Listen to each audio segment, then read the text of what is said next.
Okay, I want to try something new. So just for this topic, I just want to see if it's going to work or not. I know some of you may be still a little bit confused about the dilation, so I just really want to try it and see if I can give you a better picture of what it means. So let's say dilation basically means you can make a shape, let's say like this triangle CDE. You want to make it bigger or you want to make it smaller,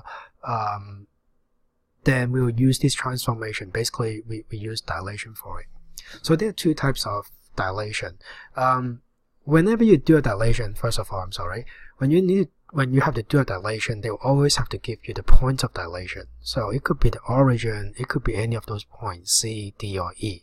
So dilation, they'll always give you two things. They'll give you, one, the scale factor. Wow, that's way too big. So first thing, they'll have to give you a scale factor. Because for the rest of this chapter, we are going to deal with the scale factor a lot, so make sure you understand that. Scale factor can be greater than 1. When it's greater than 1, when the scale factor is greater than 1, then your image will be bigger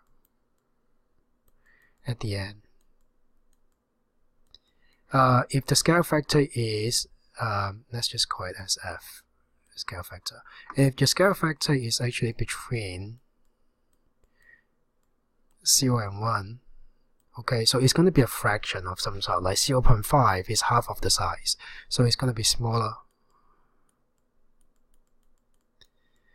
The only case that's not covered with these two inequalities is just 1, when scale factor is equal to 1. Then your shape is not going to change. Okay, the size is going to stay the same. So there are three things: scale factor, bigger than 1, between 0 and 1, and equal to 1. And they're the three combination. We will not have negative because it doesn't really make any sense. You know, you want to make something bigger or smaller. -1 or -2 doesn't make any sense. Another thing they will have to give you is the point of dilation. So the point of dilation. Okay, so it's actually a point that tells you, oh, well, this is the direction you're going to go. So imagine that you're going to expand this diagram.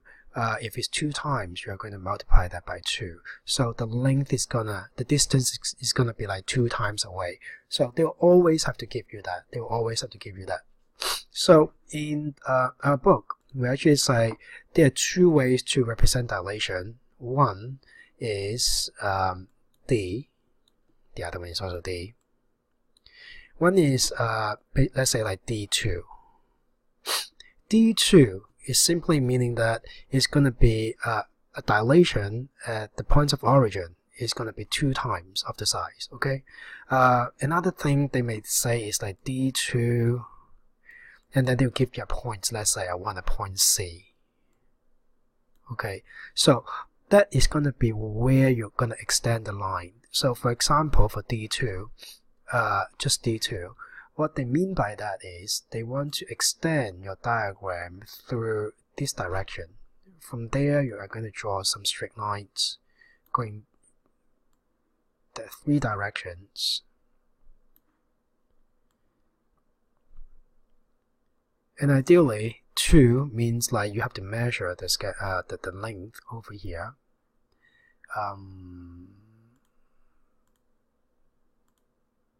So you measure this length over here. So in class, we actually draw some of that. Let's say I'm going to measure this and I assume this is going to be like 5, just some random number.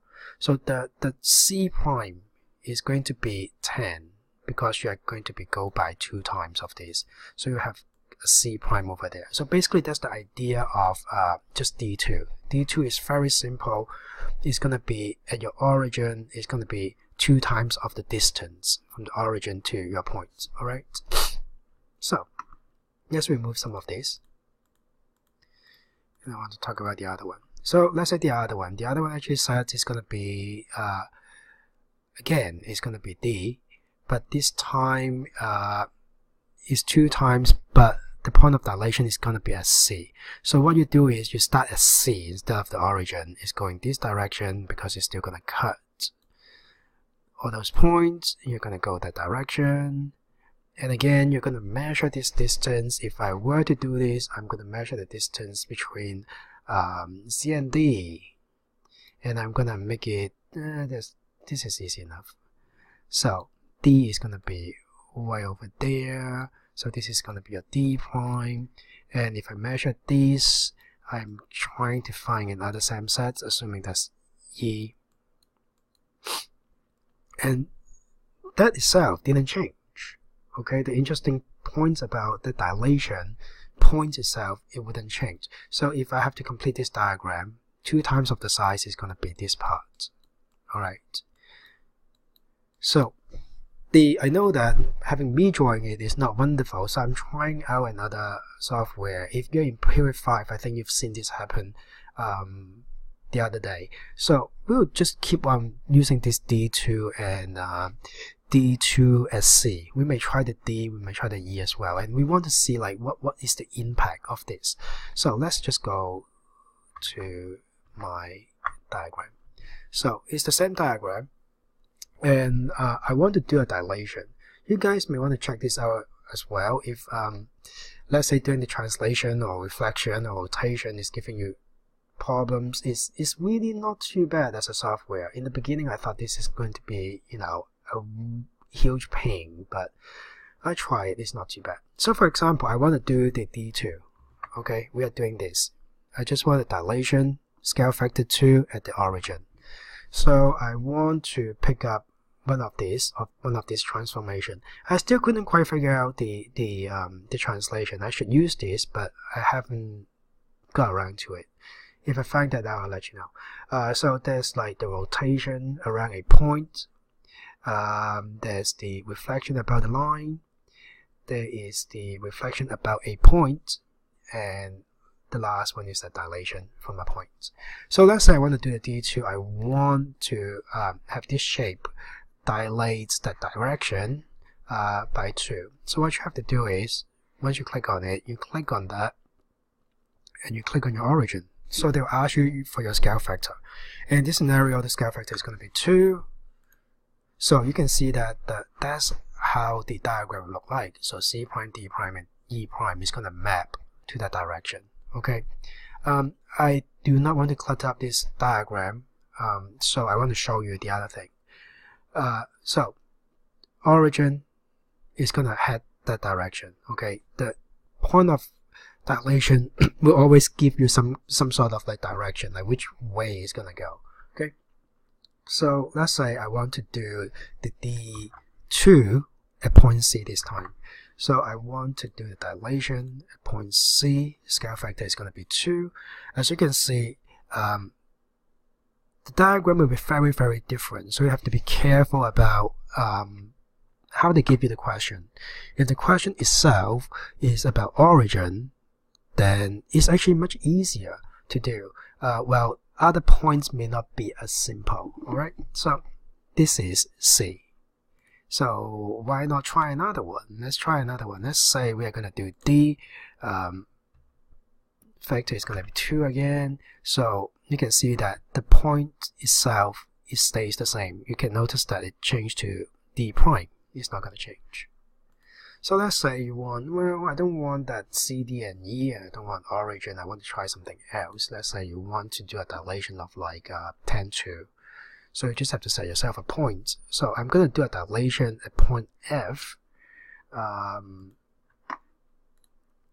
Instead of 2, maybe we'll make it a little bit bigger, let's say 3. Alright, so you see the direction over here is basically heading that way. And I think some of us may be confused about the dilation as like, you know, what's the meaning of that point of dilation? Sometimes it's, you know, the book is always giving you the origin, but I do believe there are more to it. It's not always about the origin.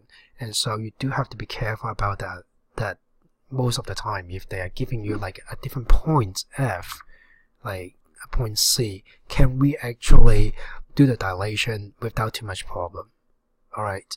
Of course, this is not in the decimal. Decimals is where you can do all the calculation. GeoGebra is more about, as the name implies, is really about geometry. So this is a very short video. I know some of you were missing on that day. You may not really have the idea about dilation, so I just created this video for those students who were absent. And if I find something more interesting, I'll definitely do it. In fact, there will be a whole series of things that I want to cover for you guys. And I think I'll do something about the functions very soon. But for now, bye for now.